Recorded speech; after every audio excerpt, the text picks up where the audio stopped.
უთვალი ბრძანებს, რაც ერთ ადამიანს უყავ კეთილი, ის მე მიყავი. მამა გაბრიელ, ყველა გადარჩება? ვერაშვილო, ვერც უფალმა შეგიწყალოს, ვერც მე შეგიწყალო, შენი თავი შენ თვითონ თუ არ შეიწყალე. სიკეთე ქმენით, რათა თქვენმა სიკეთემ გადაგარჩინოთ. ვინ სულს გადაირჩენს და სხვას შეეწევა სიტყვითა და საქმით, ეს არის ქრისტეს მცნება.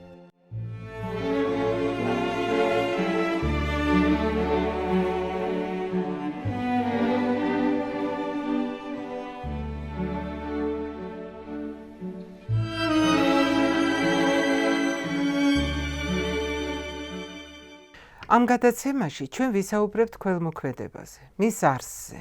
რატომ გასცემენ ადამიანების სიკეთეს, რატომ ეხმარებიან სხვა ადამიანებს და საერთოდ საიდან იწყება ქველმოქმედება. ქველმოქმედი, ქველის, იგივე კეთილი, სამადლო საქმის ქმნელი და მოწყალია, ხოლო ქველმოქმედება ქველი საქმეთა განხორციელების პროცესია.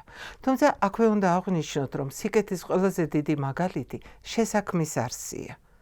ის სიყვარულია და ადამიანებზე ზრუნვას ემსახურება. წმინდა წერილი მოწყალების შესახებ გვამცნობს. რაჟამს იქმოდი ქველის საქმესა, ნუ სნობ მარცხენაი შენი, რასა იქმოდის მარჯვენაი შენი, რაითა იყოს ქველის საქმე შენი ფარულად და მამამან შენმან, რომელი ხედავს დაფარულთა, მოგაგოს შენ ცხადად. კაცობრიობის მთელი ისტორია განუყოფელია ქველმოქმედებისაგან. ძველ ეგვიპტეში, ჩინეთსა თუ ინდოეთში ქველმოქმედება აღიქმებოდა როგორც ადამიანის ერთ-ერთი საუკეთესო თვისება, რომელიც სხვის უანგარო დახმარებაში გამოიხადებოდა. ებრაელთა წმინდა წიგნში თალმუდში ქველმოქმედება აღინიშნება სიტყვით ცდაკა, რაც სამართლიანობას ნიშნავს. ასევე საბერძნეთის მთელი ისტორია განიხილებოდა როგორც ქველმოქმედების თანდათანობით განვითარება, რომელიც სახელმწიფო საქმეს წარმოადგენდა. საქველმოქმედო საქმის ორგანიზებას ახორციელებდნენ პრიტანები, იგივე თავმჯდომარეები. ეს თანამდებობა არჩევითი იყო და საკმაოდ საპატიოდ ითვლებოდა. ზოგადად, თანადგომის, ხარდაჭერის, კეთილი, კარგი რჩევისა თუ დახმარების უნარი თითოეული ჩვენგანის ცხოვრების აუცილებელი და ბუნებრივი ნაწილი უნდა იყოს და ის თუ რამდენად ვლინდება ეს თვისება, ჩვენ კარგი მხრიდან წარმოგვაჩენს. 2010 წლიდან საქველმოქმედო ფონდის აბრევიატურით CAF-ის ეგიდით ორგანიზებული იყო სპეციალური პროგრამა, რომლის დახმარებითაც დაიწყეს ქველმოქმედების მონაცემების შესწავლა სხვადასხვა ქვეყანაში. ქველმოქმედების საერთაშორისო ინდექსი საშუალებას იძლევა გავიგოთ თუ რომელი ქვეყანა ლიდერობს იმ ადამიანთა რიცხოვნობით, რომლებიც ქველმოქმედებას ახორციელებენ. 2023 წლის გამოკვლევებით, გამოკვლევა ჩატარდა 152 ქვეყანაში, გამოიკითხა 140,000 ადამიანი და აღმოჩნდა, რომ ლიდერობს ინდონეზია და ინდონეზია ლიდერობს უკვე 6 წელია. რაც შეეხება საქართველოს. კავკასიის რესურსების კვლევითი ცენტრის კავკასია ბარომეტრი 2012-ის თანახმად, გამოკითხულთა 55%-მა განაცხადა, რომ ბოლო 6 თვის განმავლობაში ან თანხა გადარიცხეს ქველმოქმედებაზე, ან ტაძარში, ან მეჩეთში გადარიცხეს თანხა. ღმერთმა ქნას ბევრი გვყავდეს კეთილი და მოწყალე ადამიანი. სიკეთის ერთ-ერთი პირველი ხსენება ასევე შეიძლება დაუკავშიროთ ძველი რომის ერთ-ერთ მკვიდრს, არისტოკრატს, გაიუს ცილინიუს მეცენატს, რომელიც დაიბადა ჩვენ წელთაღრიცხვამდე 70 წელს. ის დაახლოებული პირი იყო იმპერატორ ოქტავიანე ავგუსტუსთან. მეცენატი თამაშობდა მნიშვნელოვან როლს რომის საზოგადოებრივ და პოლიტიკურ ცხოვრებაში და გახლდათ ხელოვნების განსაკუთრებული მოყვარული და ხელოვანების დიდი მფარველი. იმ ადამიანებს შორის, რომლებსაც ის მფარველობდა, იყვნენ მაგალითად პოეტები, ვერგილიუსი, ჰორაციუსი. მეცენატის სახელი ხელოვნებისა და მწერლობის მფარველის სახელად იქცა ძველ დროშივე და დღესაც ფართოდ გამოიყენება საზოგადოებაში და დამკვიდრებულ ტერმინად იქცა.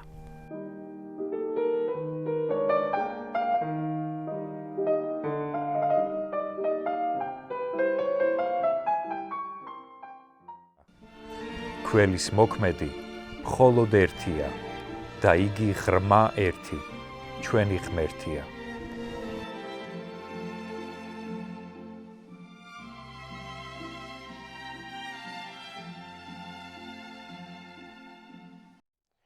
უპირველეს ყოვლისა, ჩვენ როდესაც გადავშლით ბიბლიას, წმინდა წერილს, თავად ბიბლია იწყება რეალურად გველმოქმედების შესახებ მოთხრობით.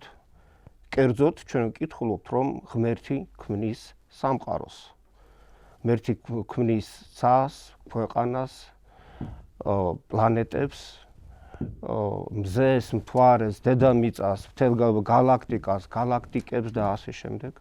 სულიერ სამყაროს და მატერიალურ სამყაროს და ამ სამყაროს ცენტრში ღმერთი ქმნის თავად ადამიანს. და ადამიანი არის რეალურად ამ ხილული სამყაროს მართველი და ბრძანებელი. საიდან ვიგებთ ჩვენ, რომ ადამიანი არის ამ მატერიალური სამყაროს ცენტრში? იქიდან, რომ ჩვენ ვიცით ისევ და ისევ, რომ ღმერთი როდესაც შექმნის ადამს და ევას, მათ საცხოვრებლად განუწესებს ედემს. ედემი იყო ბაღი რეალურად სასუფეველი დედამიწაზე, მატერიალურ სამყაროში.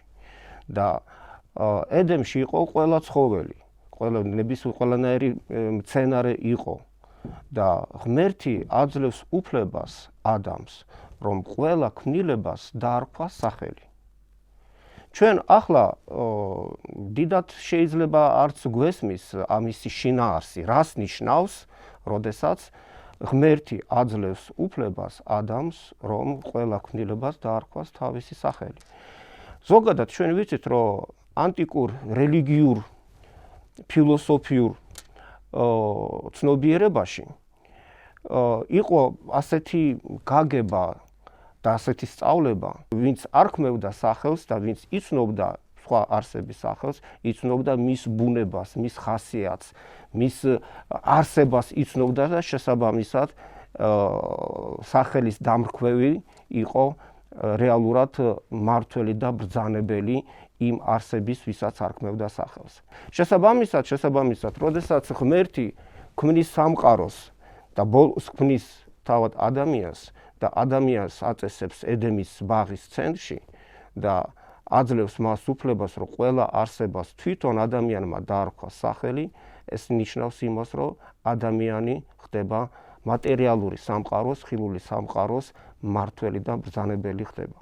ანუ ჩვენ ამაში ვხედავთ რეალურად ღმერთის მიერ ადამიანის მიმართ გაკეთებულ პირველ გველმოქმედებას, ანუ ღმერთი ჩვენ გვევლინება რეალურად როგორც სამყაროს შემქმნელი და შესაბამისად ადამიანის მიმართ პირველი გველმოქმედების აქტის გამკეთებელი. თვითონ მის შემდეგაც, რაც ადამი დაეცემა ცოდვაში და ღმერთს გაყავს ადამიანი ედემიდან, კი შეიძლება ჩვენ ამას აღვიქვავთ დღეს როგორც ერთგვარი სასჯელი, კი ბატონო, მაგრამ ამაშიც არის მოწყალება ადამიანის მიმართ და გველმოქმედება. რატო? იმიტომ რომ ედემში დარჩენისას ადამიანი შეიძლება გამხდარიყო უკვდავი, იმიტომ რომ მათ იქ ედემში ეგრეთ წოდებული სიცოცხლის ხეც არსებობდა, რომლის ნაყოფის მიღებისას ადამიანი გახდებოდა უკვდავი. და დაცემულ მდგომარეობაში, როდესაც ადამიანში ეს ცოდვა და ხრწნადობა იქნებოდა პროგრესირებადი, შესაბამისად უკვდავება ადამიანისთვის გადაიქცეოდა ტანჯვად. შესაბამისად ედემიდან გაყვანის აქტიც შეიძლება ჩაითვალოს ღვთისგან ადამიანის მიმართ გაკეთებული ერთგვარი გველმოქმედება, რეალურად გველმოქმედება. რაც შეეხება თვითონ უკვე ახალი აღთქმის პერიოდს, ჩვენ ვიცით, რომ თავად ღმერთი, ანუ წმინდა სამების მეორე პირი, ძე ღვთისა, განკაცდება და მოდის დედამიწაზე და აქ იწყებს ქადაგებას, სასწაულების ქნა და ადამიანებს კურნავს, მკვდრეთით აღადგენს და ასე შემდეგ. ჩვენ საინტერესო მომენტია, რომ აი ზოგიერთ მონოთეისტურ რელიგიაში არსებობს ასეთი სწავლება, საინტერესო, ამბობენ რომ ღმერთიო წელიწადში ერთხელ გარკვეული დღეს ასახელებენ ჩამოდის მაღალი ზეცის მაღალი ფენებიდან საფეხურებიდან ჩამოდის პირველ ცამდეო ანუ დედამიწასთან ძალიან ახლოს ჩამოდის და მაშინ იმ დღეს თუ კი ვინმე ლოცულობს და რასაც არ უნდა სთხოვოს ღმერთს ღმერთი იმდენად ახლოს არის დედამიწასთან და ადამიანებთან რომ ყველა ლოცვას ისმენს და შესაბამისად ადამიანებს უსრულებს ნებისმიერ თხოვნას მაგრამ შეხედეთ ქრისტიანობაში ღმერთი პირველ ცამდე კი არ ჩამოდის არამედ განკაცდება ადამიანის ხორცს ხელს შეისხავს ადამიანის ბუნებას მიიღებს და დედამიწაზე ჩამოდის და ადამიანებთან ერთად ცხოვრობს და ისევ და ისევ ადამიანების ტკივილს ტვირთულობს იმ გაგებით რომ ის განიცდის ადამიანების ტანჯვას ადამიანების ტკივილს და ადამიანებს შველის ანუ ისევ და ისევ ღმერთი უკვე ახალ აღთქმაში იმ დაწყებულ ქველმოქმედებას რომელიც სამყაროს შექმნისას ღმერთმა დაიწყო ხო აგრძელეს უკვე ახალ აღთქმაში უკვე ხილულად მოდის დედამიწაზე ადამიანებთან და ადამიანებს შველის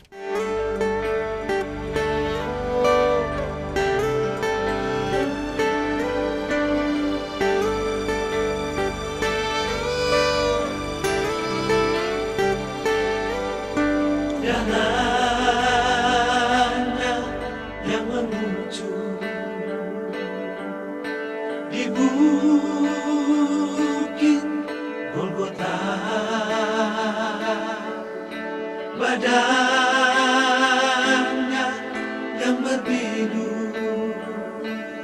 dia relakan dirinya disalibkan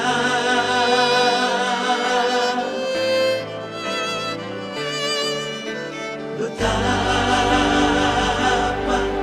tersiksanya betapa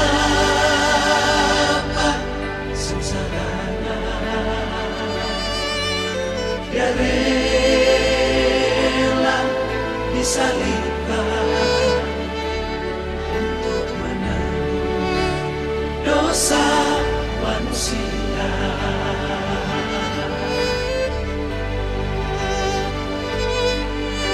Eli lama sabachthani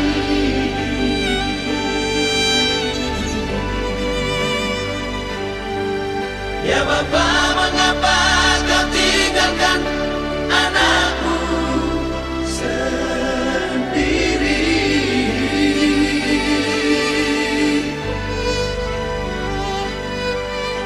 Eli, lama sabachthani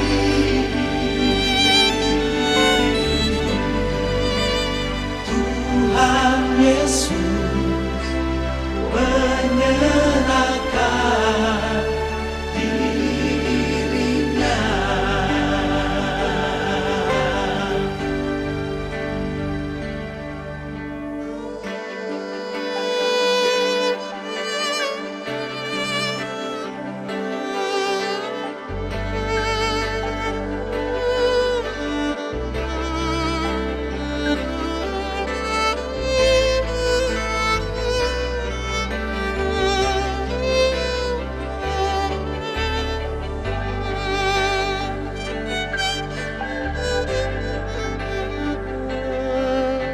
betapa tersiksanya უფრო მეტიც ღმერთი მარტო დედამიწაზე კი არ ჩერდება მარტო ცოცხალ ადამიანებთან კი არ ატარებს დროს და კი არ ხადაგებს მხოლოდ და მხოლოდ ქველმოქმედებას ცოცხალი ადამიანების მიმართ მარტო კი არ აკეთებს არამ ახორციელებს არამედ ჩვენ ვიცით ჯვარცმის შემდეგ ძე ღვთისა ჯოჯოხეთშიც კი ჩადის წარმოიდგინეთ არა მარტო დედამიწაზე არა მარტო პირველ ცამდე არა მარტო დედამიწაზე ცოცხალ ადამიანებთან არამედ მიცვალებულებთანაც კი ღმერთი ჩადის ჯოჯოხეთში და იქ ხადაგებს ანუ ჯოჯოხეთშიც კი ღმერთი აგრძელებს თავის ქველმოქმედებას და გადაგებს რა ჯოჯოხეთში შემდეგ როგორც არის ნათქვამი წმინდა წერილში მართალი სულები აყავს ჯოჯოხეთიდან ცათა სასუფეველში. ანუ ღმერთი ბოლომდე მიდის, ასე ვთქვათ, თავის ქველმოქმედების აქტში ადამიანების მიმართ.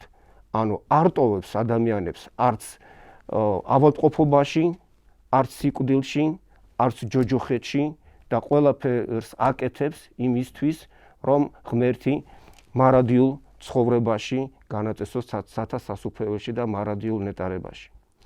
ის რომ სამყაროს შექმნა, ის რომ ძეღვთისას განკაცება და ყველაფერი რაც გააკეთა და აკეთებს დღემდე ღმერთი ადამიანების მიმართ, ეს არის ყველაფერი ქველმოქმედება, ძალიან კარგად არის ნათქვამი ერთ-ერთ წიგნში, ეს არის ეგრეთ წოდებული კონდაკი, ეს არის წიგნი, რომელსაც იყენებს სასულიერო პირი, მღვდელი ან დიაკონი ღვთისმსახურების ჩატარებისას. და მათ შორის წირვის ჩატარებისას მღვდელი რასაც კითხულობს ხმამაღლად ან დაბალი ხმით საკურთხეველში ყველა ლოცვა აი ამ წიგნში წერია ეგრეთ წოდებულ კონდაკში. და წირვის ერთ-ერთ კულმინაციურ მომენტში უშუალოდ ძღვენის გარდაქცევის წინ წირვის ერთ-ერთი ნაწილს ქვია კიდევაც ევქარისტიული კავშირი. ანუ ევქარისტია ბერძნული ენიდან ითარგმნება როგორც მადლიერება. ანუ ჩვენ ლოცვებით მადლობას ვუხდით ღმერთს ყველა იმ ქველმოქმედებისათვის, ყველა იმ სიკეთისთვის, რაც ჩვენ მიგვიღია ღვთისაგან. და აი ერთ-ერთ ლოცვაში მე წაგიკითხავთ კიდევაც ციტატას, ეს არის ლოცვა, რომელიც სამწუხაროდ მრევლი მას ვერ იგებს, არამედ იმიტომ რომ მღვდელი მას ჩუმად კითხულობს საკურთხეველში, მაგრამ ზუსტად აი აქ არის საუბარი ამ ლოცვაში ღმერთის ქველმოქმედებაზე ადამიანების მიმართ. რამე თუ შენ არაარსისაგან ყოფად მომიყვანენ ჩვენ და დაცემულნი ყველათ აღმადგინენ და არა განეყენე ყოვლისა ქმნათ, ვიდრე მდის ზეცად აღმიყვანენ ჩვენ და მოგმადლე ჩვენ სასუფეველი მერმისა. ამათ ყოველთვათვის გმადლობთ შენ და მხოლოდ შობილსა, ძესა შენსა და სულსა შენსა წმიდასა. ყოველთათვის რომელი უწყით და რომელი არა უწყით, საჩინოთა და უჩინოთა, ქველის მოქმედებათა, ჩვენ და მომართ ქმნილთა. ანუ ამ წაკითხული ციტატიდან ჩვენ კარგად დავინახეთ, რომ რეალურად პირველი ქველმოქმედი ამ სამყაროში, რა თქმა უნდა, არის თავად ღმერთი, როდესაც სიყვარულით, ბუნებრივია სიყვარულით და სიყვარულიდან გამომდინარე ქმნის სამყაროს, ქმნის ადამიანს და ამ სამყაროს ცენტრში ვიმეორებ და ამ ხილული მატერიალური სამყაროს მართლად და ბრძანებლად აყენებს თავად ადამიანს.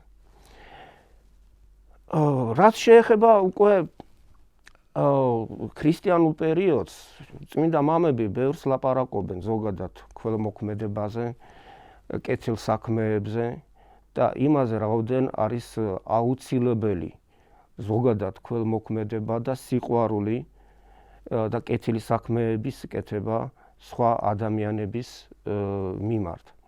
მაგალითად ასეთი წიგნში, რომელსაც ქვია ეგვიპტური პატერიკი, ეს არის წიგნი, სადაც არის აღწერილი მე-5 საუკუნის ეგვიპტელი ბერების ცხოვრება და სწავლებები არის, აი მოკლე მოთხრობებით არის თავმოყრილი აი ამ წიგნში. პატერიკში არის მოთხრობილი ასეთი ისტორია, რომ ერთ-ერთ მონასტერში, როდესაც სასულიერო პირები ატარებდნენ წირვას, ნუმხელა სიწმინდის მატარებლები იყვნენ, რომ ისინი ხედავდნენ, რომ ძღვენის გარდაქცევის დროს როგორ არწივის სახით გადმოდიოდა ზეციდან სულიწმინდის მადლი ამ ძღვენზე და ასე ხდებოდა, ხედავდნენ, როგორ გარდაიქცეოდა პური და ღვინო ქრისტეს სისხლად და ხორცად.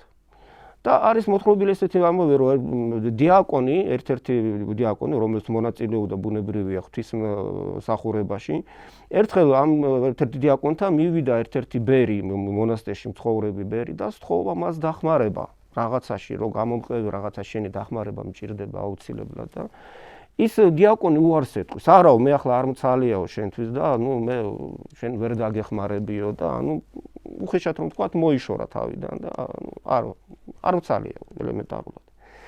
და როდესაც ეს დიაკონი მღვდელთან ერთად დადგა წირვაზე,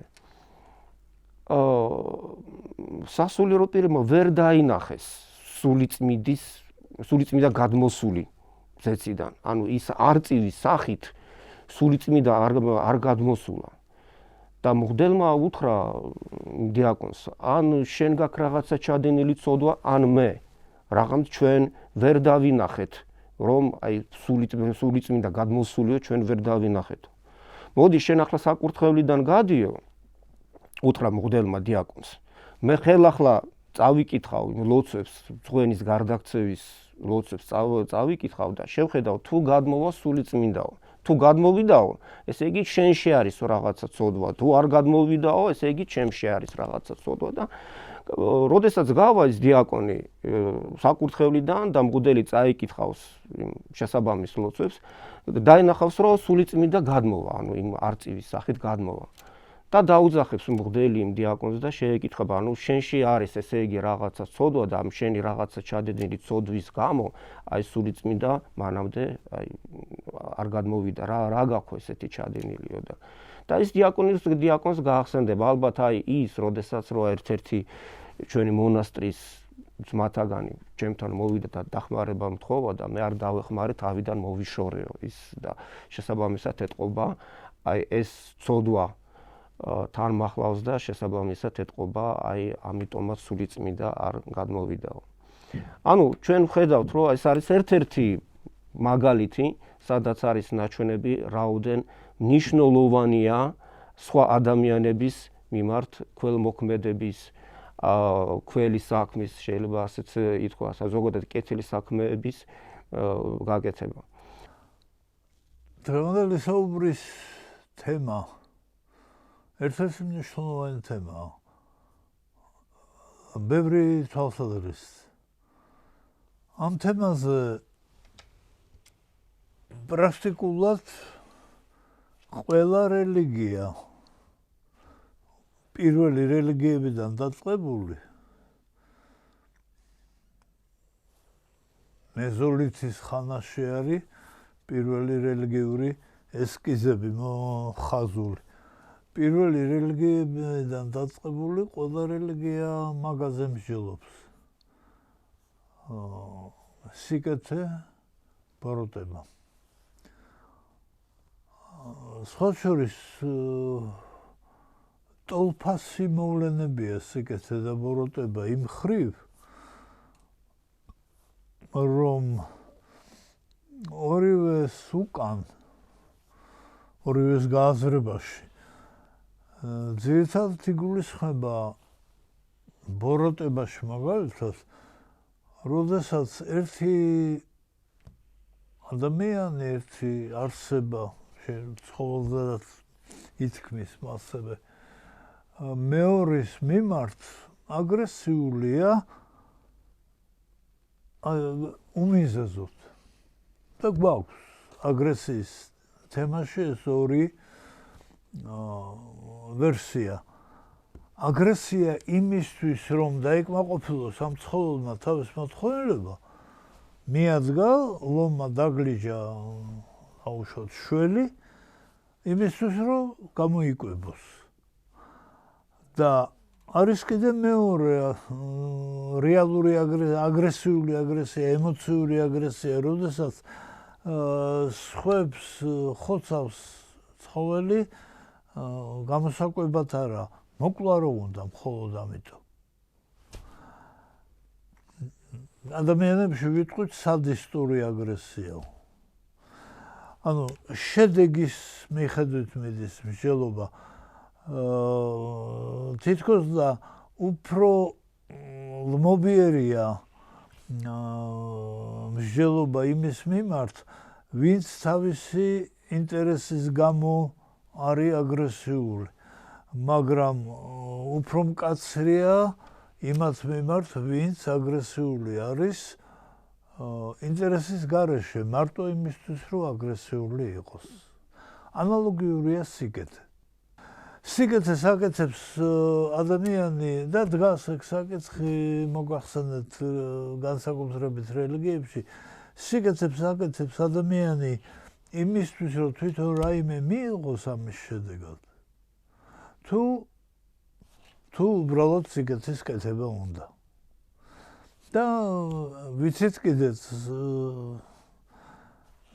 ჩვენი ქრისტიანული რელიგიის ერთ-ერთი კრედო, რომ დადეს სიკეთე, ქვაზე დადეს სიკეთე და მისგან ნურაფერს ელოდებიო. ანუ რეალური სიკეთე ითვლება, რომ ის სიკეთეა, რომელიც მას უკან აღარ უბრუნდება გამკეთებელს. და როცა გამკეთებელმა იცის, რომ მიდის ისეთ ნაბიჯზე, ისეთ საქმეზე, რომლის შედეგი მას აღარ დაუბრუნდება. წმინდა მამები ჩვენ გვასწავლიან და ეს რა თქმა უნდა წმინდა წერილიდან მომდინარეობს ეს სწავლება, რომ ზოგადად ქველის მოქმედება არ ფასდება არც სიტყვაზე თქვა შეწირული თანხის რაოდენობით, არც ფასდება ან თუნდაც კეთილი საქმეების რაოდენობით არ ფასდება. არამედ ფასდება გულით, რა გულით აკეთებს ადამიანი ამა თუ იმ კეთილ საქმეს, ქველმოქმედებას. და ამისი მაგალითი არის ძალიან ნათელი თვითონ წმინდა წერილში, როდესაც ნათქვამია მაცხოვარი მოციქულებთან ერთად იერუსალიმის ტაძარში იჯდა და უყურებდა როგორ თქვათ ეს მდიდარი ხალხი მიდიოდა შემოწირულობის ყულაბასთან და დიდ თანხებს სტირავდნენ. და მერე მივიდა ქვრივი ქალი, რომელმაც სულ 2 ლეპტა შეწირა. ლეპტა იყო ერთ-ერთი ყველაზე, ასე ვთქვათ, დაბალი ღირებულების მონეტა რომის იმპერიაში. აი 2 ლეპტა შეწირა, ჩააგდო იმ ყულაბაში. და მაცხოვარმა უთხრა თავის მოწაფეებს, რომ ყველაზე მეტიო აი ამ ქვრივმა ქალმა შეწირა. იმიტომ რომ სხვებიო თავის ნამეტნავისაგან, ანუ თავისი რაც სიმდიდრე ჰქონდათ, შესაბამისად იმ რაღაცა იმათვის ახლა კი თანხებს კი იყრიდნენ, მაგრამ იმათვის ეს თანხები არაფერი არ იყო, იმიტომ რომ ძალიან მდიდრები იყვნენ, არ ვამდიდათ არაფერი არ აკლდებოდათ იმ ადამიანებს. და თანაც აკეთებდნენ ამას სხვების დასანახად, რომ ხალხს დაენახოთ, აი შეხედეთ როგორი, ასე თქვათ, შემომწირველები არიან და რა მოავდნენ დიდ თანხებს სწირავენ იერუსალიმის ტაძარს. და ამ ქრივმა ქალმა შეწირა ის ყველაფერი თუ კი რამე ჰქონდა. სუმთელი მისი ქონება რეალურად აი ეს 2 ლეპტა იყო და სიყვარულით და ღვთის სასოებით მივიდა და შეწირა ყველაფერი თუ კი რამე ჰქონდა მას, აი ეს 2 ლეპტა და შესაბამისად ყველაზე დიდი შესაწირი რეალურად იმ ქრივმა ქალმა გაიღო. აი ესაა სიკეთე. და აი ასეთი სიკეთის თუ შეიძლება ითქვას ინსტიტუციონალიზაცია მოხდა ქველმოქმედებაში.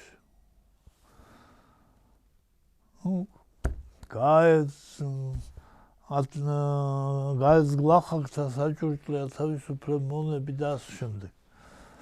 მაგრამ ასეთი გულუხობა სიკეთეში ყოველთვის აჩენს ძალიან ბევრ კითხვებს. ადამიანის აი ასეთ სიკეთეს, რასაც ქველმოქმედების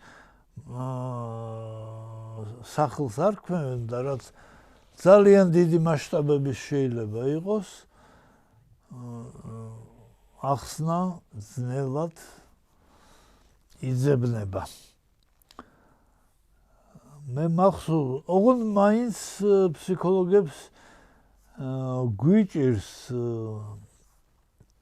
ალტრუიზმი ქვია ამ დამოკიდებულებას, როცა სხვისთვის სიკეთეს სიამოვნებს ადამიანს. ეგოიზმი ეგოს მიმართ სიკეთესკენ უბიძგებს ადამიანს და ალტრუიზმი ალტერ სხვის მიმართ სიკეთესკენ, როცა რაღაცა უბიძგებს ამ ადამიანს. ფსიქოლოგები ერიდებიან ალტრუიზმზე ლაპარაკს, იმიტომ რომ გაირკვა, რომ სხვის მიმართ კეთილი როცა ადამიანი, ეს ყოველთვის არ ნიშნავს, რომ სხვისი სიკეთეა მისი მოტივი.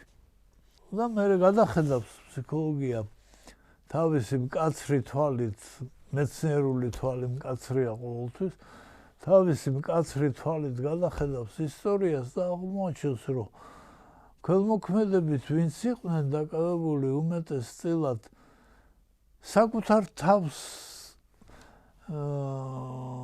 უწევდნენ ანგარიშს.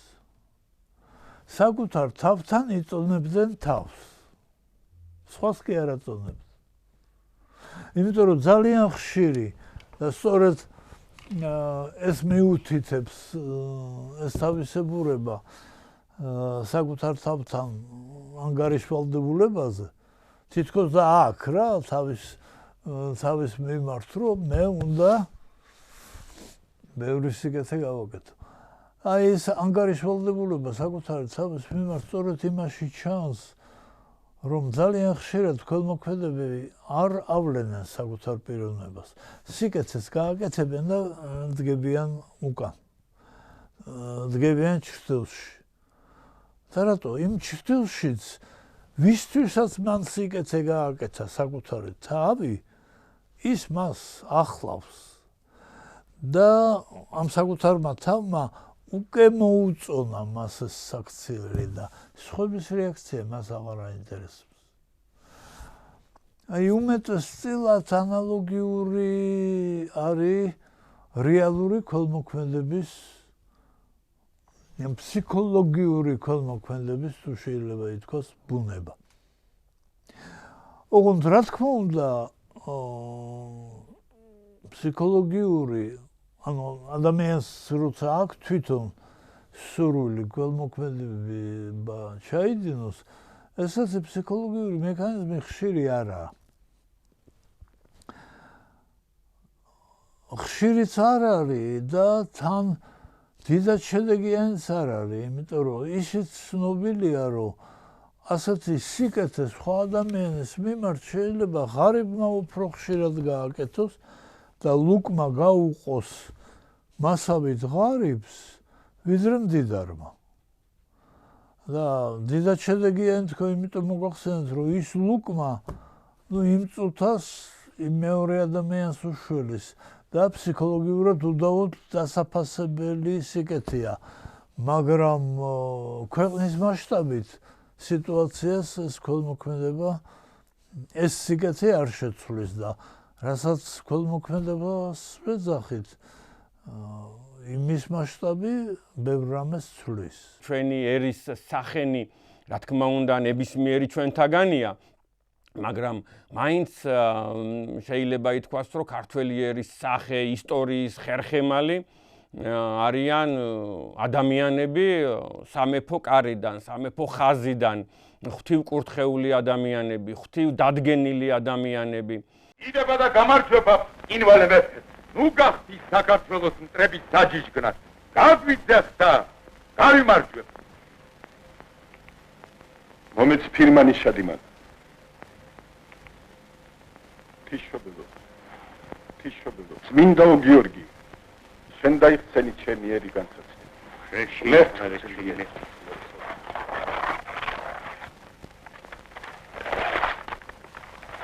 აი პასუხი შადიმან.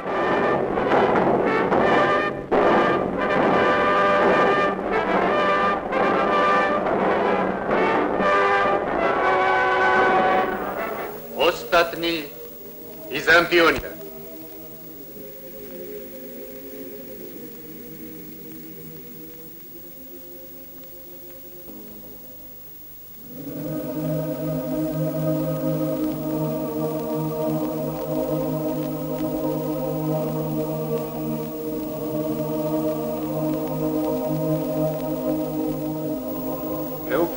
ქართველებმა დაიჩუქონ ბიზანტიის კეისრის ბასილის წინაშე, რომელმაც 15000 ბულგარელს თვალნი დასთხარა და ჩვენ სერს მიწებით აგრიჯა. კრეხელ ფარსმანის ხელით ნაგებ ეკლესიაში ვერ ილოცებს ქართველი ერი. უეთყოფილების თავისუფლება მიბრძანებს. ამიერიდან თქვენი ბატონი სამშობლოა. თქვენ კერას დაუბრუნდით. მეფე, შინ დედაკაცები დაბრუნდებიან, ხოლო ვისაც მკლავში ძალა გვერდჩის და მტრის ბოღმა გვახჭობს. შენს ლაშქარში გვამსახურე, მეფე. ამსახურე, მეფე. არტივის თებს გამოვისხავ ქვეყნის ლაშქარში. მართლა, შენი სახელი? მე.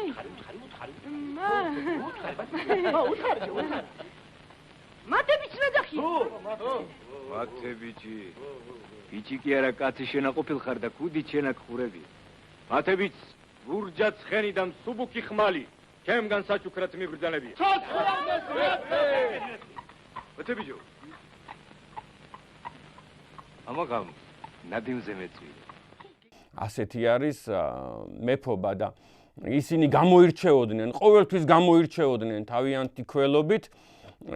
აი მოგეხსენებათ მაგალითად შოთა რუსთაველი და მისი ვეფხისტყაოსანი იყო კრედო ქართული სამეფო სახლისათვის, ქართველებისათვის. ერთ-ერთ ტაეპში იგი ამბობს მეფესა ეთქვა ამისი დიადი მადლიერობა, აწ მაგაშენსა თათბირსა ღგავდესო შენი ქველობა.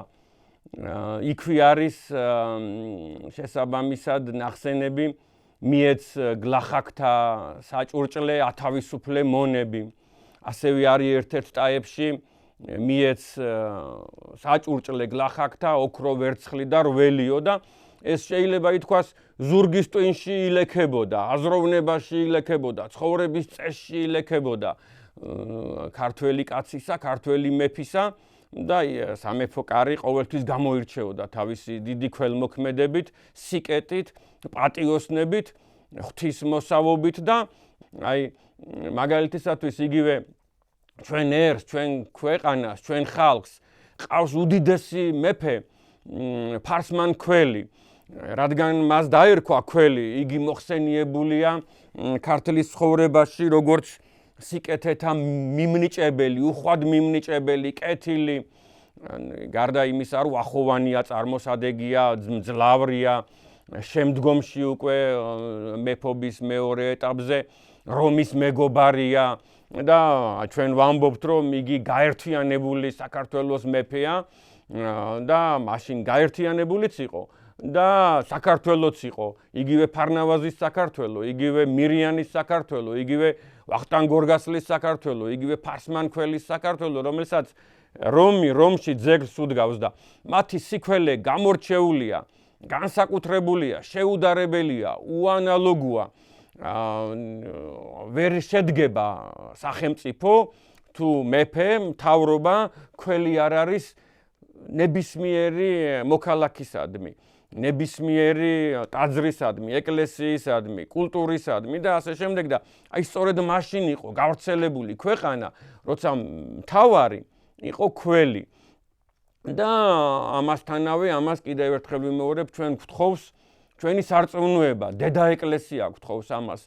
ცხადია სანამ ქრისტიანობა შედგებოდა და დადგებოდა საქართველოში, მაშინაც უდიდესი ქველი მეფენი ყავს იგივე ფარნავაზის ეპოქაზე და ადერკის ეპოქაზეა შესაძლებელი ამაზე საუბარი და რევმართალზე, მაგრამ აი მირიანიდან იწყება და იწყება უკვე ქრისტესმიერი ქველობა. საოცარ ქველობას ჩადის უამრავი მეფე.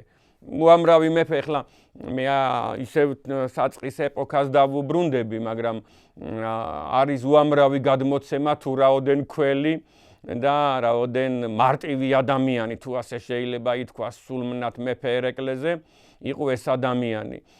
იგი 1000 ეკლესიაშია ნამყოფი, უამრავ ეკლესიაშია ნაზიარევი საქართველოში და ყველგან მიქონდა საფასი, ყველგან მიქონდა შესაწირი, რომ დაინახავდა მაგალითისათვის სადღაც იყო მწუხარება და სადღაც იყო პანაშვიდი, მივიდოდა ამალის გარეშე დადგებოდა, დატოვებდა შესაწირს, როგორც ერთი რიგითი ადამიანი და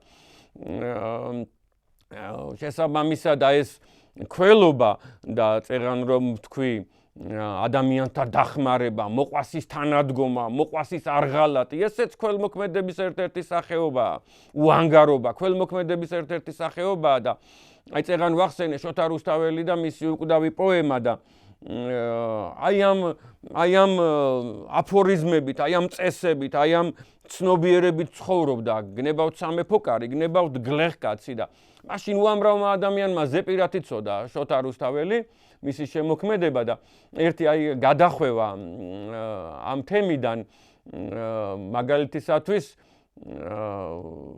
თემურ ლენგი ყველას მოეხსენება რა პიროვნება, ვინ არის, რა არის და იგი ახალგაზრდობაში თავის ბიძაშვილთან ერთად, ტარხირთან ერთად იზრდებოდნენ, ერთად დავაშკაცდნენ და ერთად მართავდნენ ქვეყანას, როგორც პირველი, მეორე პირი ან პირველი, მესამე პირი და მათ შორის მოხდა განხეთქილება და ეს ტარხირი გამოიქცა საქართველოში და ქართველებმა მას ნახიჭევანის ციხე დაუთმეს და 100-120 მსახური მიჰგვარეს და დიდი პატივი, როგორც მეგობარი, როგორც მოყვასი ეგრე მიიღეს, როგორც დევნილი, როგორც ლტოლვილი, როგორც ახლობელი, დიდი ქველმოქმედება გასწიეს და რო შემოთვალა მონღოლმა, რომელიც რაღაც დონეზე სხვა მიმართულებით აპირებდა წასვლას სამხრეთისკენ, აი წარმოიდგინეთ ბაღდათისაკენ სიტყვაზე, ბაღდადისაკენ სიტყვაზე, საქართველოში აგზავნის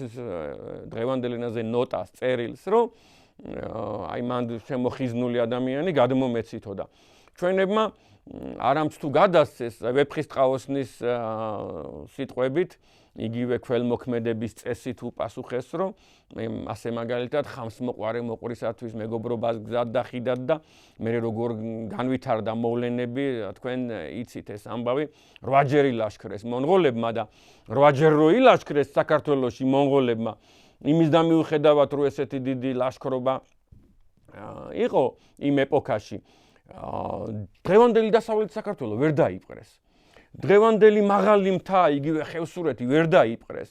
ეს აუღებელი ქვეყანა იყო, შეუძლებელი იყო ამისი დაპყრობა და განაცხადა კიდევაც ძაღლთა პირმა თემურ ლენგმა, რომ 8-ჯერ ვილაშქრეო ამ ქვეყანაშიო და რით ვერ ამოუწყვიტეო ესერიო და იცით რა პასუხი გასცეს, რომ ეს ვარისო 100,000 ქვეყნის 100,000 სოფლის ქვეყანაო. 100,000 სოფელიაო და იქიდან არისო დახმარება, თანადგომა, ერთმანეთის ქველმოქმედება, ერთმანეთის გატანა, დახმარებაო ერთმანეთისადმიო და ადამიანური რესურსიო და აი ამითი არისო უძლეველიო ეს ქვეყანაო და ცალკე ეს არის ერთ-ერთი მთავარი ჩვენი ქველობა, ჩვენი ერთმანეთისადმი თანადგომა, საოცარი დახმარება ჭირსა და ლხინში, ეს უანალოგოა მსოფლიოში, უანალოგოა ღმერთმა გვაშოროს ქართული ჭირი, როგორც ადამიანების თანადგომა და ქველმოქმედება და ქართული ლხინი ხო კიდევ უფრო დიდი სიხარული და ერთიანობა და ესეთი წესი ქართული და მე როგორც მაგალითისათვის ვახსენე ვახტანგ გორგასალი ვახსენე ფარსმან ქველი, ნებისმიერ მეფეზე შეიძლება ამაზე საუბარი. ცალკე სალარო ქონდათ, ცალკე ქისა ქონდათ, ცალკე ფონდი ქონდათ, ცალკე ბიუჯეტი, ხელუხლებელი რაღაც დონეზე და იმისი სხვა მიზნობრიობით წაღება არ შეიძლებოდა, რომ გლახაკებს უნდა მოხმარებოდა, ეს ტაძრებს უნდა მოხმარებოდა. მე-9 საუკუნეში ბაგრატ კურაპალატმა დააწესა ეგრეთ წოდებული გლახაკთა ნაწილი, რომელიც სახელმწიფო შემოსავლების და დაპყრობილი ქვეყნების შემოსავლების 10%-ს შეადგენდა.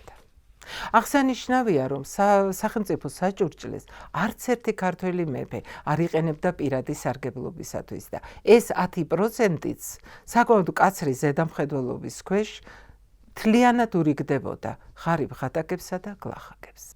არ უნდა ვიფიქროთ, რომ მეათედი ნაწილი მოდის ლევიანებისაგან, ანუ იმ ებრაელებისაგან, რომლებიც ეწეოდნენ წვრილ ვაჭრობას და მათთვის იყო ეს მეათედი ნაწილი დაწესებული. ისტორია ამტკიცებს, რომ ის იყო მოსეს კანონის საფუძველი და მოდის ძველი ეგვიპტის, ბაბილონის კანონებიდან და ბიბლიის ისტორიიდან. ქველმოქმედება, ძალიან დიდი ქველმოქმედებაა, წარმოიდგინეთ, იგივე ეკლესიაში შენაწირი. ეკლესია ხო უამრავ ადამიანს აპურებს, გინდ ფიზიკურად, გინდ მორალურად. შესაბამისად, საქართველოს გარეთ არსებულ ტაძრებსაც კი სწირავდნენ. სულ სხვა იურისდიქციაში მყოფ ტაძრებს აშენებდნენ. დავით აღმაშენებელმა ეს დიდი ქველმოქმედებაა, განუზომელი ქველმოქმედებაა, რომ ტრაპეზუნთას მხარეში სუმელას მონასტერი პრაქტიკულად შეიძლება ითქვას თავიდან ააშენა, ან როგორც მინიმუმ განაახლა, განავრცო და ასე შემდეგ და ნებისმიერი მეფე ისეთი მეფენიც კი, რომელიც რაღაც დონეზე ისტორიული შავი ლაქებით არიან ახლა საქართველოში სამწუხაროდ დარჩენილები საქართველოს ისტორიაში, ისინიც კი იყვნენ ქველმოქმედნი, იმიტომ რომ ეს აუცილებელი წესი იყო. აი როგორც მაგალითისათვის აუცილებელი წესი იყო, რომ სკიპტრა რო ჭეროდათ ხელში, აუცილებელი იყო, რომ ქველმოქმედება გაეწიათ, ეს სხვა იყო და რა თქმა უნდა სხვა უარყოფითი თვისებები მოდით გადავდოთ, როდესაც ქველობაზე ვსაუბრობთ და ცხადია ახლა ყველა მეფე და ყველა დიდი მეფე ცდილობს თავისი ქვეყნის გავრცობას, თავისი საზღვრების შემორაგვას, ასე ვთქვათ და შემოსამანებას. ქართველი მეფეები არასოდეს არ ცდილობდნენ, რომ სხვა იურისდიქციას დაპატრონებოდნენ. ამიტომ ვთქვი მე და გავრცობაზე ამიტომ არ გავუსვი ხაზი. მაგალითისათვის არ იკადრა თამარ მეფემ ძლევამოსილ ეპოქაში და ძლევამოსილმა გიორგი ბრწყინვალემ და ძლევამოსილმა დავით აღმაშენებელმა და იგივე ვახტანგ გორგასალმა, რომ სხვის იურისდიქციაში არსებული ტაძრები, სხვის იურისდიქციაში არსებული მიწები შემოერთებინა და რაც ღმერთმა არ გვარგუნა, როგორც მაგალითისათვის ჩვენი ქართული მიწა, რაც ისტორიულმა პიროვნებამ, მაგალითად თორღამემ, იგივე თარგამოსმა არ გვარგუნა ქართლოსის მიწები და ეგროსის მიწები და ასე შემდეგ, იმის იქით ქართველი არ წასულა. ესეც ერთ-ერთი ქველმოქმედებაა, რომ სხვისი მიწები არ მიგვითვისებია, სხვისი ტაძრები არ მიგვითვისებია და ამიტომ არის ჩვენი ეკლესია შესაბამისად როგორც დიდი ქველმოქმედი ეკლესია ისტორიულად, ასევე უმწიკლო და არაპროზელიტური, განსხვავებით უამრავი ეკლესიისაგან. გაოგნებულები დღეს რომ ჩამოდიან უცხოელები და როდესაც ჩვენ მეფეებზე ვსაუბრობთ, გნებავთ ახლო წარსულში 230 წლის წინ 240, 250 და ვამაყობთ მათი სახელით, ჩამოდიან უცხოელები და კითხულობენ, სად არის მეფეთა სასახლეები და გაოგნებულები მიდიან, რომ თურმე ოროთახიან სახლში ცხოვრობდა, ოროთახიან ეგრეთ წოდებულ სასახლეში ცხოვრობდა დიდი მეფე ერეკლე, გრანდიოზული ადამიანი, მეტი ქველმოქმედება რა გინდა, რომ არ აკადრა არც ერთ გლეხს, არც ერთ აზნაურს, არც ერთ მთავარს, რომ მასზე დიდი სახლი ქონოდა, მასზე დიდებული სუფრა ქონოდა, მასზე დიდებული შესაბამისად ცხოვრების წესი ქონოდა. აი ესეთ შეიძლება ითქვას თავდაბლურად, უბრალოებაში გაატარა ცხოვრება. გავიხსენოთ საქართველოს ორი დიდებული მეფე დავითი და მეფე თამარი, რომლებიც განსაკუთრებული დამსახურებისათვის ქვეყნისა და ერის წინაშე წმინდანებად შეერაცხეს. მეფე დავით მეოთხე აღმაშენებელი 16 წლის ასაკში 1099 წელს ავიდა ტახტზე. ის იყო დიდი და გამორჩეული სახელმწიფო მოღვაწე და ძლევამოსილი მხედართმთავარი. განსაკუთრებული და განუმეორებელი ადგილი უკავია საქართველოს ისტორიაში. მეფე დავით მეოთხე აღმაშენებელმა გელათის მონასტრის მახლობლად დააშენა ქსენონი, დავდომილთა თავშესაფარი, საავადმყოფო, სადაც შეკრიბა სხვადასხვა სენით შეპყრობილნი და უდიდეს ზრუნველობას იჩენდა მათდამი. ხშირად დადიოდა მოსაკითხად და მოსანახულებლად, ამხნევებდა, თავის ხელით უმოწმებდა სამოსელსა და საკებელს, თითოეულს აძლევდა სამყოფ ოქროს. მეფე დავითის მემატიანე გვამცნობს, ვინ აღრიცხავს ღმერთის გარდა, იმ სიკეთესა და მოწყალებას, რომელიც გაუღია დავითს. ამასთან მეფე გლახაკებს არა სახელმწიფო საჭურჭლით, ამჟამინდელი სახელმწიფო ხაზინა, ეხმარებოდა, არამედ თავისი ხელით მონადირებულისაგან მიღებული დოვლათით და სანოვაგით. დილით სავსე-ქისის პატრონი საღამოს ცარიელი ქისით ბრუნდებოდა, მხიარულსა სულითა და პირითა, რომ შეძლო და იმ დღეს უპოვართ დაურიგა სარჩო საბადებელი. პიროვნული ღირსებებისა და ქვეყნისა და ერის წინაშე უდიდესი დამსახურებისათვის ქართულმა მართლმადიდებელმა ეკლესიამ დავით აღმაშენებელი წმინდანად შეერაცხა და მისი ხსენების დღედ ახალი სტილით 8 თებერვალი დააწესა.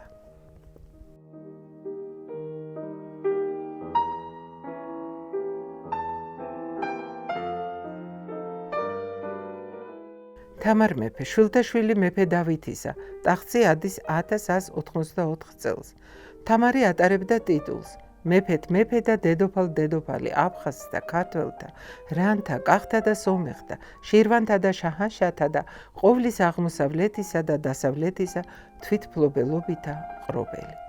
მეფე თამარმაც ასევე ეკლესიებთან სამზრუნველონი დააარსა და დაუძლურებულ სნეულ და გლახაკ თვითონ აკითხავდა, ნუგეშის ცემა და თვით განუმზადებდა ცხედართა და სარეცელთა.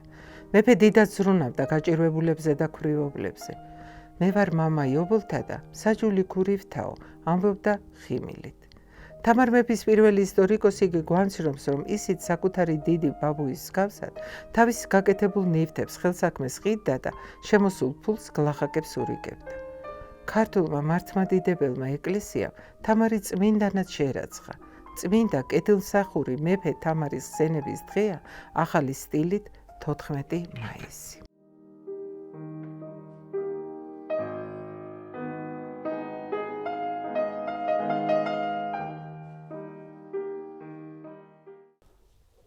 ქველმოქმედებას საქართველოში მდიდარი ტრადიცია აქვს. თუ ადრე ამ საქმით ძირითადად სამეფო კარი და ეკლესია იყო დაკავებული, უფრო მოგვიანებით, როდესაც ქვეყანაში კაპიტალისტური ურთიერთობის სახით ახალი რეალობა იქნება, უკვე გაჩნდნენ კერძო ადამიანები, ცალკეული სუბიექტები, რომლებიც ჩაერთნენ სწორედ აი ამ საქმიანობაში, რასაც ზოგადად ქველმოქმედება ქვია და ქველმოქმედ ადამიანებს მეცენატებს, ფილანტროპებსაც უწოდებენ. ქართულად ეს ნიშნავს ადამიანთ მოყვარეობას, კაცთ მოყვარეობას და აი ეს ქველმოქმედება მრავალი ფორმით გამოიხატებოდა. არ იყო მაინც აუცილებელი მატერიალური დახმარება, ფინანსური დახმარება. კეთილი სიტყვით შეწევნა, თანადგომა, მხარდაჭერა, ესეც ქվել საქმეთ ითვლებოდა და წახალისებული იყო. რაც შეეხება იმას, რომ მე-19 საუკუნეში საქართველოში მომრავლდნენ ქველმოქმედი ადამიანები, ეს იმასაც უკავშირდება, რომ გაჩნდნენ უფრო შეძლებული თალკეული წარმომადგენლები, ახალი ფენისა, რომელსაც დღეს ჩვენ ბიზნესმენებს ვეძახით. ოღონდ ეგ იყო, რომ მაინც ძალიან მცირე რიცხოვანი იყო ეს ფენა, განსაკუთრებით ქართული ბიზნესის წარმომადგენლები, რომლებიც სამწუხაროდ თითზე ჩამოითვლებიან. ეს კაფეოთ აისახა ჩვენს ისტორიაზე და ჩვენს განვითარებაზე, რომ საქართველოში რეწველთა ფენა, ბიზნესმენთა ფენა უფრო მრავალრიცხოვანი ყოფილიყო, ის ეკონომიკურად წელში გამართავდა ქვეყანას, ხოლო შემდგომ, როგორც ეს დასავლეთის ქვეყნებში მოხდა, პოლიტიკურ ძალად ჩამოყალიბდებოდა და გამორიცხული არ არის, რომ ქვეყანაში სწორედ ასეთ ადამიანებისაგან შექმნილ პოლიტიკურ ორგანიზაციებს მიეღოთ გადამწყვეტი როლი შეესრულებინათ ქვეყნის დამოუკიდებლობისა და შემდგომ მის მართვის საქმეში და არ მოსულიყო ხელისუფლებაში ვთქვათ ისეთი ძალა, რომელსაც სოციალ-დემოკრატიის სახით, რომელსაც თავისი არსებობის განმავლობაში 1917 წლის ბოლომდე ფაქტობრივად ქართულ სახელმწიფოებაზე მის დამოუკიდებლობაზე დიდად არც უფიქრიათ. ქველმოქმედი ადამიანები მაინც მრავლად იყვნენ, მიუხედავად იმისა, როგორც ვთქვით, რომ მდიდარი ადამიანი ბევრი არ იყო საქართველოში ქართველთა შორის. მათ შორის ჩვენ უნდა გამოვყოთ რამდენიმე განსაკუთრებით და კერძოდ ზუბალაშვილების გვარი და ზუბალაშვილების ოჯახი. რატომ ამბობთ მრავლობითში და არ ვამბობთ კონკრეტულად? არ ვამბობთ იმიტომ, რომ თვითონ ამ ოჯახის და ამ გვარის წარმომადგენლებმა დაამკვიდრეს ტრადიციად, რომ შესაწირავს დახმარებას, სტიპენდიებს თუ სხვა ისინი კოლექტიურად აწესებდნენ აი ასე ოჯახის ან გვარის სახელით და ამდენად ინდივიდუალურადაც ვიცით, ვინ არიან ეს ქველმოქმედები პიროვნულად, მაგრამ მაინც ზოგადად მოიხსენებთ როგორც ზუბალაშვილები. ზუბალაშვილების ისტორია, გვარის წარმომავლობა, მათი საქმიანობა მეტნაკლებად შესწავლილია ჩვენ სინამდვილეში. დიდი წვლილი ამ საქმეში შეიტანა ზაქარია ჭიჭინაძემ, რომელმაც ჯერ კიდევ მე-20 საუკუნის დამდეგს შექმნა ძალიან საყურადღებო პატარა ბროშურები მათ შესახებ. და ძალიან კარგი გამოთქმა აქვს ზაქარიას და მე წაგიკითხავთ ახლა აი რას ამბობს ისა. ზუბალაშვილები იყვნენ დამხმარენი ღარიბ ღატაკ ხალხისა. ეხმარებოდნენ განურჩევლად სარწმუნოებისა და ეროვნებისა. შიშველთ ტანთ მოსავდნენ, შივრებს აძღობდნენ, უქონელთ ქონებას აძლევდნენ. ღარიბთათვის აკეთებდნენ სკოლებს, თავშესაფარ სახლებს, უშენებდნენ ეკლესიებს, სოფლის კოშკებს და მასთან იხსნიდნენ საბატონო გლეხებს და ანთავისუფლებდნენ ბატონყმობიდან. ეს არის უზარმაზარი საქმე, რომლის გამოც ზუბალაშვილები ჩვენს ისტორიაში შევიდნენ როგორც გამორჩეული გვარის და გამორჩეული ოჯახის წარმომადგენლები. მათი ქველმოქმედება ზუსტად არც არის აღმოსხული და შეუძლებელიც არის ბევრი გარემოების გამო. და ზოგადად ეს დამახასიათებელია ქველმოქმედი ადამიანებისთვის, რომლებიც ამ საქმეს მაინდამაინც დიდ აფიშირებას, რეკლამირებას არ უწევდნენ. ანუ არ აკეთებდნენ თქვათ სიკეთეს იმისათვის, რომ სხვებს დაენახათ. არა.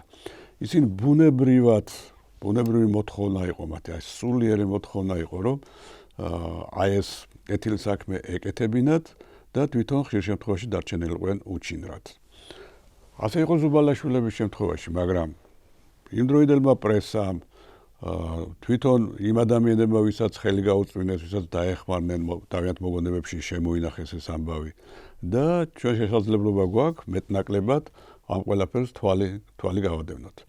რამდენიმე სფეროა, რომელშიც განსაკუთრებით გამოირჩნენ ზუბალაშვილები და სხვაებიც, სხვა ქართველი ქველმოქმედებიც, რომლებსაც ასევე მოკლედ შევეხებით. პირველი დავიწყოთ იმით, რომ მათ ძალიან დიდი წვლილი შეიტანეს საქართველოში ეკლესიების, ტაძრების მშენებლობაში. ზუბალაშვილები კათოლიკენი იყვნენ, მაგრამ ამას მათთვის ხელი არ შეუშლიათ, რომ მართლმადიდებელი სარწმუნოების, თქვათ, მრევლსაც ამოდგომოდნენ გვერდში, მართლმადიდებელი ტაძრების რესტავრაციაზე თუ აგებაზე თანხა გადაერიცხათ და სხვა და სხვა. თბილისში არაერთი ტაძარი იყო და არა მხოლოდ თბილისში, ბათუმში იყო ძალიან დიდი ტაძარი, რომელიც საუცხოა თავისი, ასე ვთქვათ, არქიტექტურით და დღემდეა ის შემორჩენილი.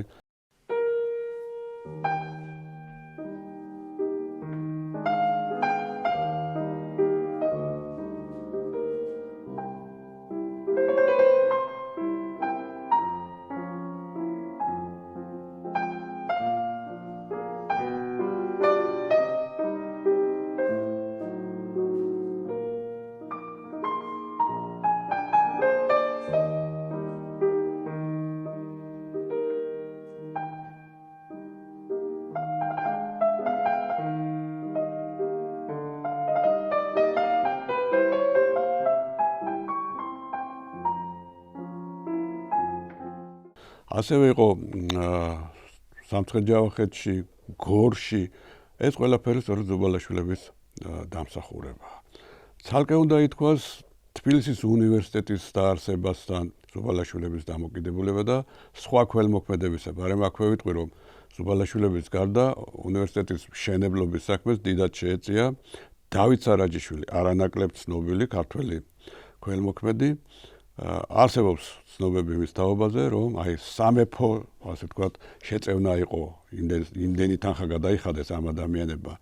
ზუბალაშვილებმა, დავით სარაჯიშვილმა, ცნობილია ასევე, რომ დავით სარაჯიშვილმა ანდერძით დატოვა და ამ ანდერძის თანახმად მისი ბიბლიოთეკა და რამდენიმე შესანიშნავი კარა და ხის თბილისის სახელმწიფო უნივერსიტეტს გადაეცა და ის დღესაც ამშვენებს უნივერსიტეტის ბიბლიოთეკას.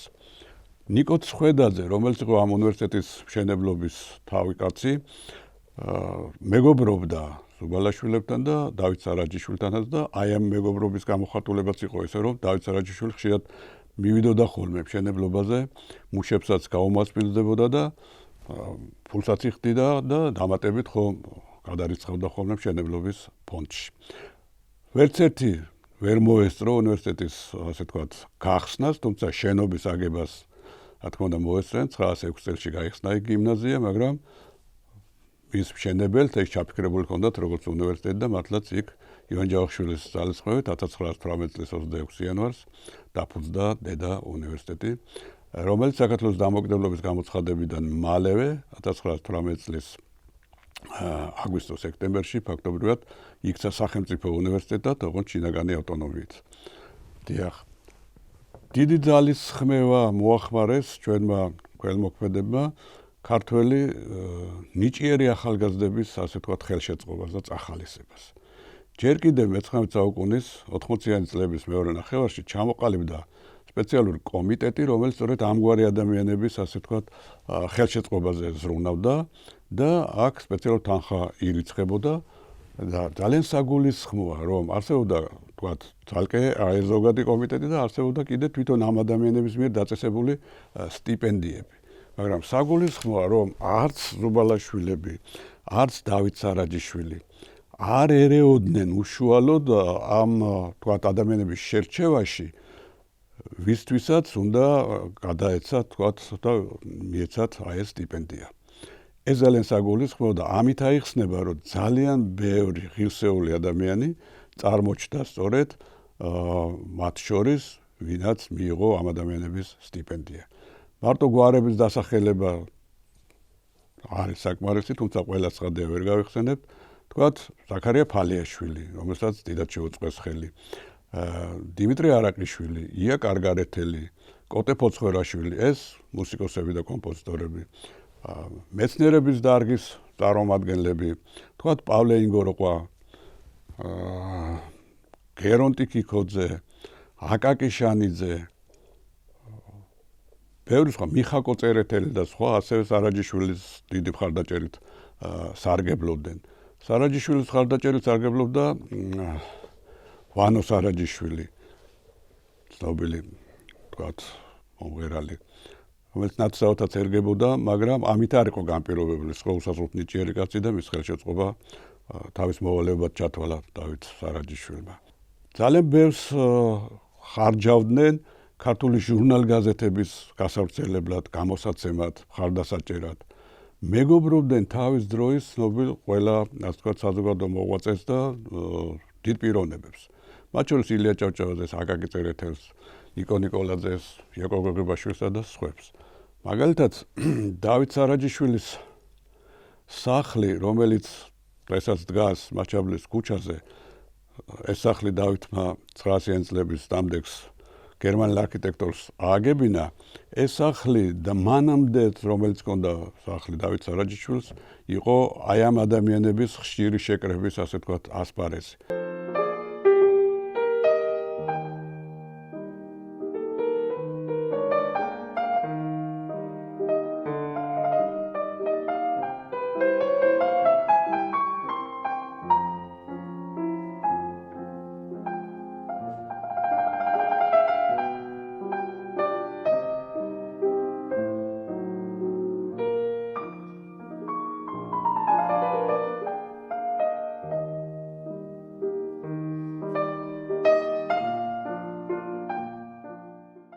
ხშირად აქ იმართებოდა საინტერესო საუბრები.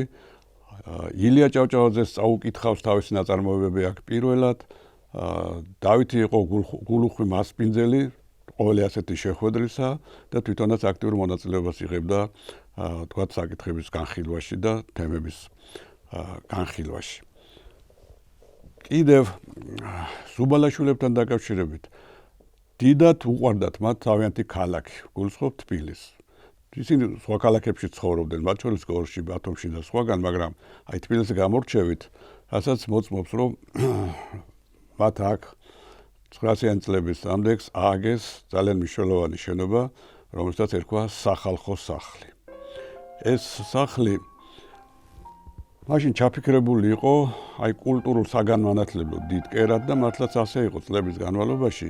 თბილისი ხო მრავალეთნიკური ქალაქი იყო, აქ ქართველების გარდა მრავლად ცხოვრობდნენ სომხები, აზერბაიჯანელები, თათრები, რუსები, ბერძნები და სხვები და ყველა მათგანს ჰქონდა საშუალება იქ რაღაცა თავისი კუთხე ჰქონოდა, გაემართა წარმოდგენები თავიანთ ენაზე, ლექცია საუბრები და ასე შემდეგ. ასე რომ ესეც ძალიან საგულისხმო იყო და ხაზგასასმელია ისიც, რომ ქალაქს ეს შენობა უსასყიდლოდ გადასცეს ძმებმა ზუბალაშვილებმა და ეს ძალიან მნიშვნელოვანია. შემთხვევითი არ არის, რომ იაკობ არა კონსტანტინე ზუბალაშვილის შვილები, იაკობი, პეტრე, ლევანი იყვნენ თბილისის საპატიო მოქალაქეები. ყველა ესენი მხარში ედგნენ და ხელს უწყობდნენ ქართველთა შორის წერა-კითხვის გამოცდილებელ საზოგადოებას, რომელიც თავის დროზე ილია ჭავჭავაძის თაოსნობით დაარსდა და არსებობს არაერთი დოკუმენტური წყარო, როგორ თქვათ, ეხმარებიან ისინი მატერიალურად ამ ორგანიზაციას და ხელს უმართავენ მის მუშაობას.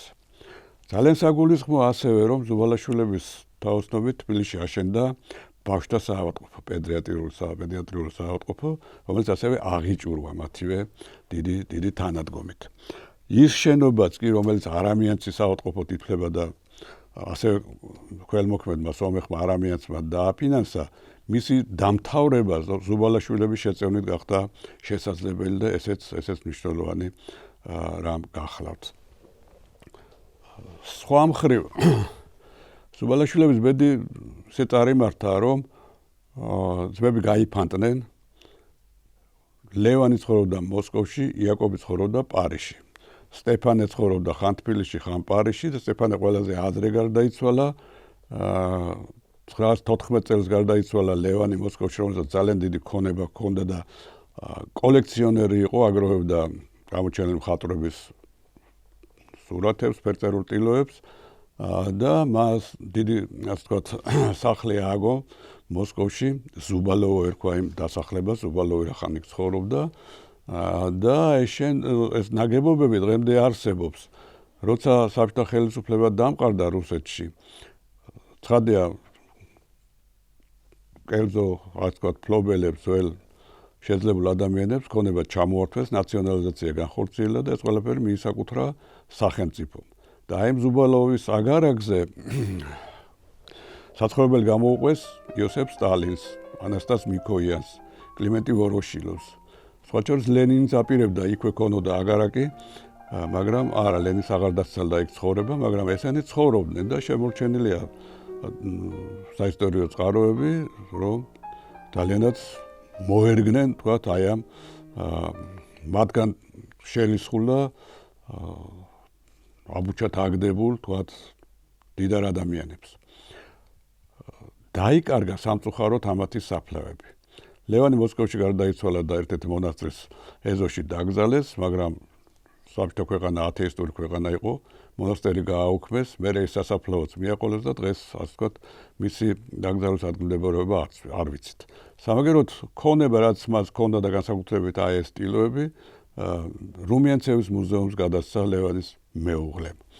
რაც შეეხება იაკობს, ესეც ძალიან მდიდარი კაცი იყო, საფრანგეთში ცხოვრობდა. ცნობილია, რომ ისიც ასე ვთქვათ, არტეფაქტებს აგროვებდა და მანაც გადასცა ანდერძით ეს ქონება ლუვრის მუზეუმს და ცნობილია ამის თაობაზე.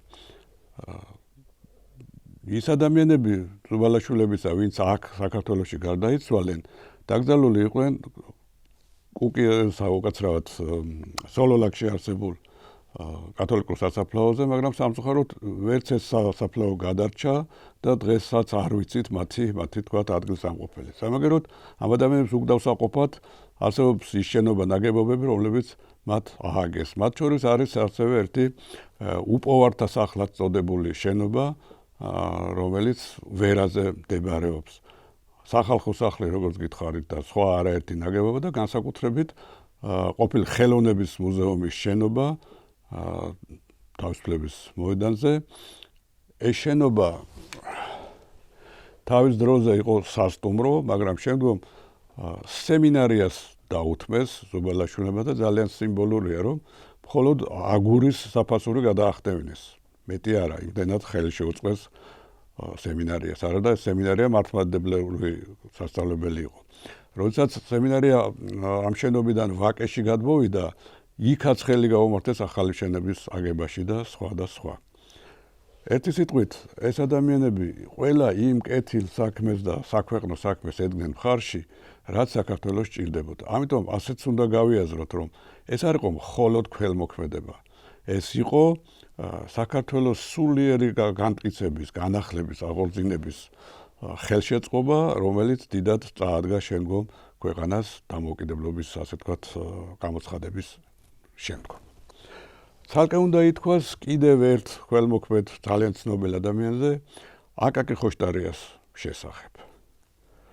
აკაკი ხოშტარია ნავთობმრეწველი და კომერსანტი იყო, ძალიან ცნობილი მოღვაწე, მე-19 უფრო სწორად მე-20 საუკუნის პირველი 20 წლეულისა.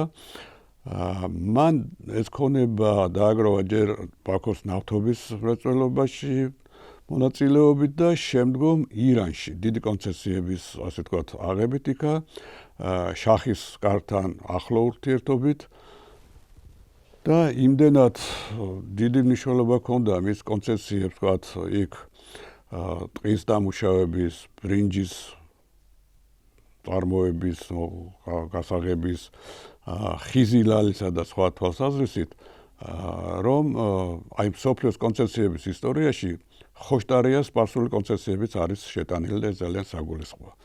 მაგრამ აი საბჭოთა სინამდვილემ, ახალმა რეალობამ შეცვალა ყველა ამ ძველი ქველმოქმედისა თუ მრეწველის, ეგრეთ წოდებული ბიზნესმენის ბედი. მათ შორის აკაკი ხოშტარიასი, რომელსაც დიდი დამსახურება ჰქონდა ქვეყნის წინაშე. 1918-21 წლებში საქართველოს დამოუკიდებლობის პერიოდში ის მხარში ედგა ქართულ სახელმწიფოს, მხარში ედგა საქართველოს ეკლესიას. ამ ამბების შესახებ მეტნაკლებად ცნობილია, ოღონდ ცნობილია ესეთი აი სოციალურ ქსელებში გავრცელებული მასალით, ან ისეთ არასამეცნიერო ხასიათის პუბლიკაციები და ფართო საზოგადოება ამას თქვათ უფრო გამოედევნება ხოლმე. არა და ამ ინფორმაციებში ტყუილმართალი ძალიან ბევრი არის და მასი გამიჯნა არის საჭირო და აუცილებელი. მე შევეცადე ჩემ წიგნში აი ეს საკითხები, ასე ვთქვათ, უფრო სიღრმისეულად განმეხილა, შემესწავლა და მხოლოდ წყაროებზე დაყნობით გამომეტანა, ასე ვთქვათ, დასკვნები. რა ირკვევა? ირკვევა, რომ გავრცელებული თვალსაზრისი, რომ თითქოს აკაკი ხოშტარიამ, რომელიც პროფესიით იყო დეკორატორი, მებაღე, გავრცელებულია თვალსაზრისი, რომ თითქოს მან გააშენა ბათუმის ბულვარი, გააშენა ახალი ათონის ბულვარი, გაგრის ბულვარი და სხვა თან საკუთარი ხარჯით. რა თქმა უნდა, ეს სწორი არ არის. მას ამ საქმეში აქვს, რა თქმა უნდა, წვლილი. ის მუშაობდა მართლაც ბათუმის ქალაქის თავის მიწვევით, ბათუმის ბულვარის ასე ვთქვათ, შექმნაზე, რისთვისაც გამოფენაზე ჯილდოც აქვს მიღებული. მაგრამ ამ დროს სულად ახალგაზრდა კაცი იყო აკაკი ხოშტარია, არანაირ სიმდიდრე მას არ გააჩნდა და რა თქმა უნდა, ეს ბულვარს ვერ გააშენებდა. ბულვარს აშენებდა ან ქალაქი, ან კერძო პირები. მაგალითად, გაგრაში ბულვარი გააშენა პრინცმა ოლდენბურგმა და სხვა შორის ხოშტარია მან მიიწვია თავისთან და მუშაობდა იქ. ეს ცნობილია. შემდგომ ხოშტარიას მიეწერება, რომ თითქოს მან გაიყვანა რკინიგზა ფოთიდან აბაშამდე. რა თქმა უნდა, ესეც არ გახლავთ სწორი. მაგრამ უფრო ფანტასტიკას მიეკუთვნება ასეთი ამბავი, რომ თითქოს აკაკი ხოშტარიამ საქართველოს დემოკრატიული რესპუბლიკისათვის შეიძინა 4 სახაზო გემი. ეს სახაზო გემი, ვინც ჩახედულია, თქვათ, სამხედრო ისტორიაში, მან იცის, რომ ეს იყო უზარმაზარი, ასე ვთქვათ, საწყლაოსნო ტრანსპორტის სამხედრო დანიშნულების, რომელსაც თითოს ეკიპაჟად ჭირდებოდა 1800-დან 2500-მდე კაცი. ღირდა უზარმაზარი თანხა. რა თქმა უნდა, საქართველოს დემოკრატიული რესპუბლიკას ამის შესაძენი არც თანხები ჰქონდა, თქვენ წარმოიდგინეთ, არც საჭიროება ჰქონდა და ეკიპაჟსაც, ერთ ეკიპაჟსაც ვერ დააკომპლექტებდა, ვინაიდან ამის, ასე ვთქვათ, კადრები მას არ ყავდა.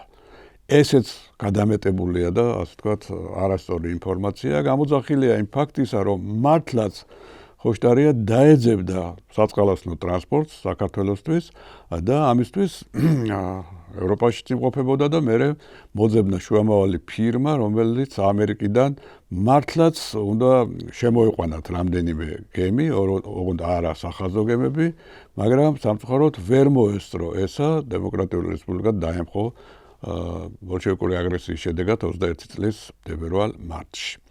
ხოშტარიაც იძულებული გახდა საქართველოს გასცლო და მისი ქონების ნაციონალიზაცია განხორციელდა აქ.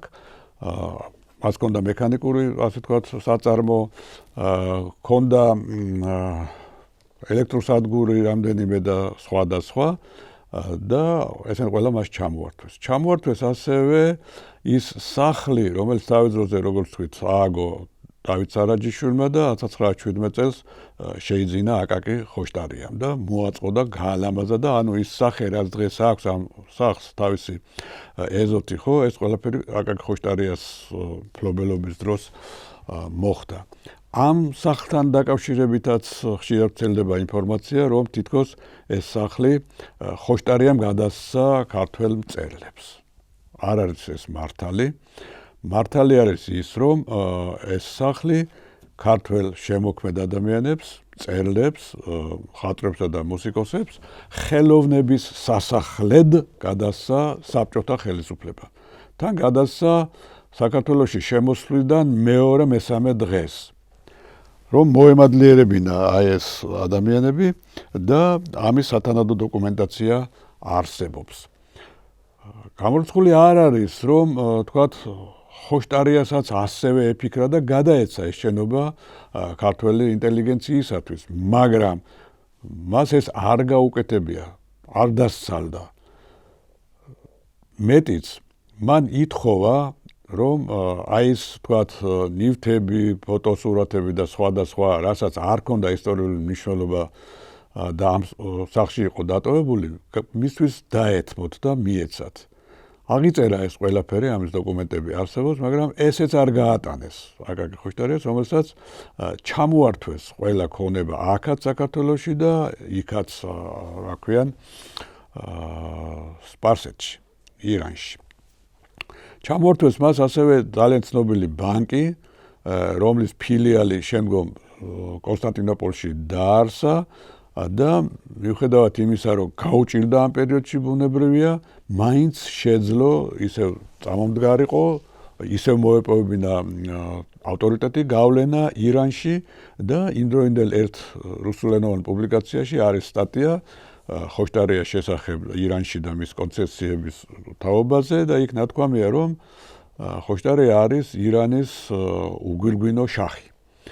რას ნიშნავდა ახლა ეს? ეს ნიშნავდა იმას, რომ მას ძალიან მართლაც დიდი გავლენა ჰქონდა სახელმწიფო წრეებზე და მათ შორის ირანის ორ შაჰზე, ყაჯართა დინასტიის ბოლო წარმომადგენელზე და შემდგომ ახალი დინასტიის შაჰზე, ფეხლევზე. ცნობილია რა საჩუქრები თქვათ მიუტანა ამ შაჰს აკაკი ხოშტარიამ, მათ შორის ფორდის მანქანა, რომელიც სიახლე იყო იმ დროისათვის ირანში, რა თქმა უნდა, და ბევრი სხვა. მაგრამ ბოლომდე ვერ შეინარჩუნა მან ეს კონცესიები იმის გამო, რომ აქ დიდი საერთაშორისო, ასე ვთქვათ,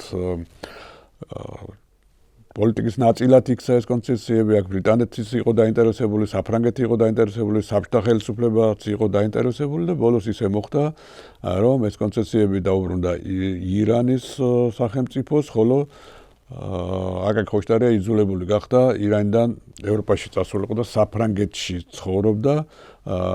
ის საფრთხის წინაშე აღმოჩნდა, მიუხედავად იმისა, რომ საბჭოთა ხელისუფლებასთან დაიწყო მან თანამშრომლობა, ეხმარებოდა კიდეც დამშეულ საბჭოთა ქვეყანას 22-23 წლებში, ამის ბევრი დოკუმენტი არსებობს, მაგრამ ვის დაუფასებია საბჭოთა ხელისუფლებას, რომ ხოშტარიას ვის დაეფასებინა და ის იძულებული გახდა დაეტოვებინა ირანი, დაეტოვებინა ეს ქონება და წასულიყო საფრანგეთში. საფრანგეთში ყოფნისას ის ეხმარებოდა ისევ ხარჯში ედგა საქართველოს დემოკრატიული რესპუბლიკის ემიგრირებულ მთავრობას, ქართველ პოლიტიკურ მოღვაწეებს, სამხედრო მოღვაწეებს, ცნობილია გენერალ მაზნიაშვილს შეუწყო მან ხელი, როდესაც ის ქვეყნიდან გააძევეს და ირანში შეაფარა თავი ცოტა ხნით ხოშტარიას. სპირიდონ კედიას, რომელიც კონსტანტინოპოლიდან რა ქვია საფრანგეთში მიემგზავრებოდა, ხელი გაუმართა და სხვა. ხოშტარიას ისე როგორც დავით სარაჯიშვილს საკუთარი შვილი არ ყავდა. სარაჯიშვილი ამბობდა, რომ ყველა ქართველი არის, თქვათ, ჩემი შვილი და მე მზად ვარ ხელი შევუწყო და ვემსახურო მათ. აკაკის მეუღლე ყავდა, მინადორა თურქია, რომელიც 1924 წელს გარდაიცვალა სპარსეთში და მას აუგო ძალიან ესეთი თვალსაჩინო აკლდამა ქრისტიანულ სასაფლაოზე, რომელიც დღემდე არის შემორჩენილი. შემდგომ მეორე მეუღლე მოიყვანა ირანელი ქალბატონი და შვილად ზდიდნენ პატარა გოგონას, რომელიც მერე ცოლად გაყვა ბაგრატიონ მუხრანელს და მათი თავმოყრობა დღესაც საფრანგეთში ცხოვრობს. 1931 წელს გარდაიცვალა აკაკი ხოშტარია და დაკრძალულია პერლაშეზის სასაფლაოზე. სხვა შორის, მისი გარდაცვალების თარიღიც არასწორად არის მითითებული ჩვენს ასე ვთქვათ პუბლიკაციებში ბევრგან. თითქოს 1932 წელი იყოს გარდაცვალების თარიღი. არა, 1931 წელს გარდაიცვალა აკაკი ხოშტარია. არსებობს ძალიან ისეთი დეპეშა, რომელიც გამოიგზავნა საფრანგეთიდან საქართველოში. სამშობლო აკაკი გარდაიცვალა პარიზი. ესეც ნიშნავს თუ რაოდენ დიდი და ესეთი მნიშვნელოვანი მოღვაწე იყო აკაკი ხოშტარია.